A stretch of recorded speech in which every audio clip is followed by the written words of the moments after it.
And salutations everyone. So, as of late, the Horde has been losing leaders left and right. Now, this is nothing new for the faction, unfortunately, but in Battle for Azeroth, it's never been this vacant. The Trolls, Orcs, and the Forsaken are all missing their leaders currently, but a big change is coming to the Horde and its leadership very soon that will change all of this. This video obviously contains some spoilers from the upcoming Visions of N'Zoth patch regarding the Horde, so if you don't want to hear those just yet, this is your chance to dip out. This is also from the PDR, so things are always subject to change, but with all that being said, let us begin. I want to start off this by talking about who now leads the entire Horde after the recent departure of Sylvanas Windrunner, the former Warchief and leader of the Forsaken. The seat of the Warchief remains very vacant, and nobody has stepped forward to take that seat for themselves. The various Horde leaders such as Thrall, Lor'themar Therin, and Bane Bloodhoof gather to talk about this. It leads to the whole discussion of should they even have a Warchief. Thrall remains firm in not wishing to hold the title as he had told Varrock in the Grand. It is agreed upon that the legacy of the Warchief must end in these times of peace. In the Warchief's place, they decide to create a council with Thrall and Bane as a part of it, though I am sure others will also be a part of this, and most of them will be racial leaders in the Horde. This truly helps with the routes that the Horde is trying to do, with them trying to be unshackled by the chains of the past and prove that the Horde is moving forward as a faction. I do think that the idea of a council will allow for allied race leaders who are new to the Horde to jump in and express their own thoughts and ideas over time. Let's go ahead and talk about who might lead the Orcs, as it's not been fully confirmed just yet. In the past, the Orcs have been led by various different leaders such as Blackhand, Ogrim Doomhammer, Ner'zhul, Thrall, Garrosh Hellscream, and lastly, Varrock Sarfang. With Varrock Sarfang's death after his Makara with Sylvanas, the Orcs themselves are leaderless once again, but it is my assumption that Thrall has now retaken the mantle of leadership. The Orcs themselves definitely could use his guidance, and it would make sense for someone like Thrall, who has led them before and undergone a serious trial of lessons, to lead them. This is further proven by him being a member of the Horde Council. It makes a lot of sense as they've given Thrall plenty of focus within Battle for Azeroth, and by the end of Sarfang's death, he makes it clear he is here to stay and help the Horde out with whatever he can. Onto the matter of the Darkspear Trolls, who at last have an officially confirmed leader. The Darkspear tribe in the past has mostly been led by Sen'jin and his son Vol'jin. However, at the hands of the Burning Legion on the Broken Shore, the once Warchief of the Horde would meet his end from being poisoned by a Felguard. Vol'jin's final act as leader of the Horde was passing the mantle of Warchief to Sylvanas Windrunner, which we all know how that went. You are all nothing! There was more at play regarding the whole situation, but we won't touch that much here. But since then, the Darkspears have been without a chieftain to lead them. After the council's formation, Bane and Rokhan discuss the matter of who should lead the Darkspear Trolls. Rokhan is incredibly indecisive and unsure of himself, believing just because he's a veteran for his tribe doesn't mean he should lead it. Bane is someone who knows how it feels to be unsure when you must take the place of someone who is so inspiring, like his father Karen. He encourages Rokhan to take up the role of chieftain of his people, as Rokhan has done a lot for the Horde in the Blood War and plenty of wars prior, especially with recruiting their new allies the Zandalari, with whom he has really good connections with. Rokhan takes Bane's advice and steps into the role of chieftain. This also allows Rokhan to be a voice on the council, making him the third known member right now. This was long overdue, as Rokhan was probably the most likely candidate that everyone assumed would take up the role, as he's really the only one notable besides maybe Zakan, who is really a rookie when you think about it. But I am grateful that Rokhan is getting the love and appreciation that he truly deserves. Following up, we've got the still recovering Forsaken on who will lead them now. As stated before, Sylvanas Windrunner has left her position as Warchief of the Horde, and also her spot as leader of the Forsaken. Her most loyal companion, Nathanos Blightcaller, is gone as well, leaving the Forsaken's leadership very, very empty.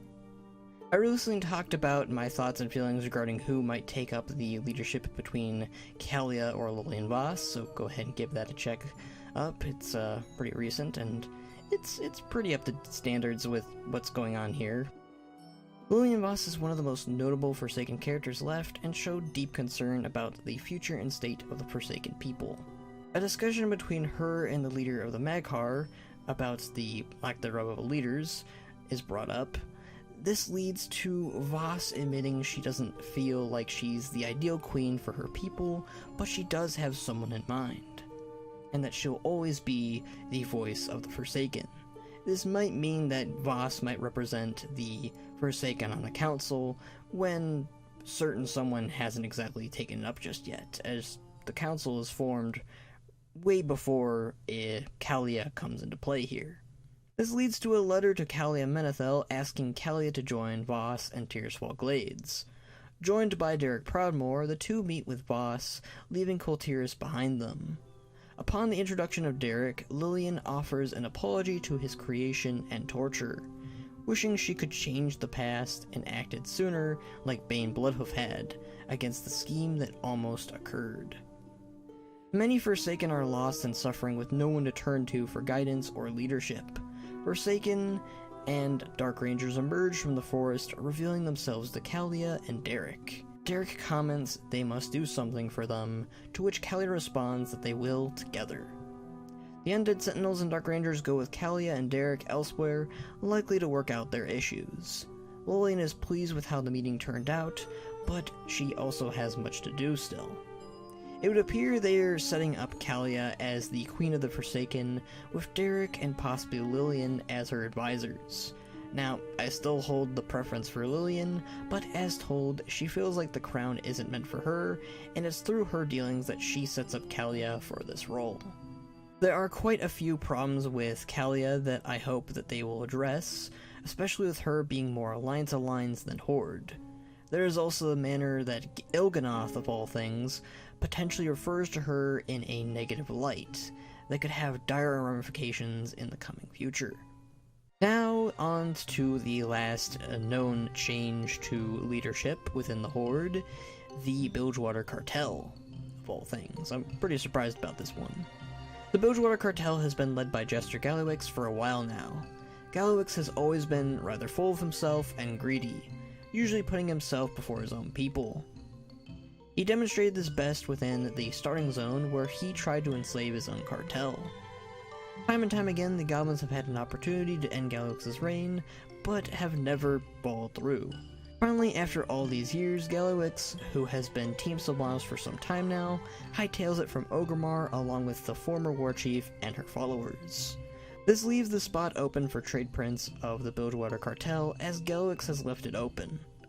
Thrall, who initially allowed Jaster to remain as Trade Prince, so long as it was the name of the Horde, corrects his mistake and asks Gazlo to fill this position. Gazlo, who's been a longtime friend and done much for the Horde since its time on Kalimdor, accepts. Cartels aren't like tribes or clans. It doesn't matter who pays, just so long as the cash is good. Under new management, the new Trade Prince promises to pay the Bilgewater Cartel far more than Gallywix ever had. This is a tremendous and great step for the goblins, as Gazlo has always been one of the few good ones out there. Gallywix was a very large stain that probably would have been a huge problem later on that the Horde would have to clean up. This marked the final problem leader that the Horde still had in it, and a far more cleaner and far more suiting leader to take its place. So, my final thoughts. So the Horde is looking pretty bright in my opinion, at least regarding the council and them clearing up on who leads what. We don't need another year of guessing who leads a certain race, so thank you for that, Blizzard. Though there are problems that will definitely need to be addressed, I am happy with where they're going with the Horde.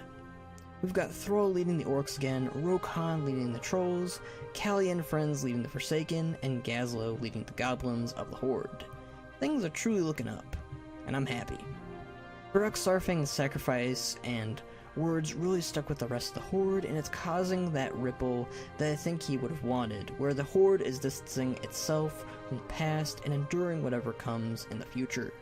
I do have to wonder Queen Talanji's whole stance on this, as her title allowed her to not bow to any warchief and stand equal with them. I imagine the idea of a council wouldn't be something she's entirely against, since they would all stand and talk equally. Although I do think this treaty between the Alliance and Horde might not be something she'll agree with after the large loss in Dazar lore. Definitely don't think peace will last with the likes of Talanji and Tyrande out there. But I am pretty excited over the many dealings and happenings within Visions of N'Zoth. Lots of hype to be had from me. I hope you all enjoyed this video of me talking about the various Horde leaders. It's definitely a topic I tend to never shut up about. I also want to thank you all for getting me to 2,000 subscribers. It really means a lot to me, and it just shows how far we've come, and I really just want to thank you all, and I just want to say that I really appreciate you guys. Tell me your thoughts on the direction of the Horde down below. Are you excited, unhappy, uncertain? Throw it down in the comments. Go ahead and give this a like, give it a share, and well, if you didn't like it, I suppose give it a dislike, I guess. Ring that blasted bell if you want to get notified about this channel. Come and join me on the Discord. We would love to have you for more discussions. Maybe follow me on Twitter to hear me more often. Join me on Twitch to see me play the video games. Reforge is destined for beta soon, so keep an eye out for that. Or maybe support me on Patreon. A little help goes a long way, and I would greatly appreciate it. All those in the description down below, as well as some other things. But until next time, my friends, see ya!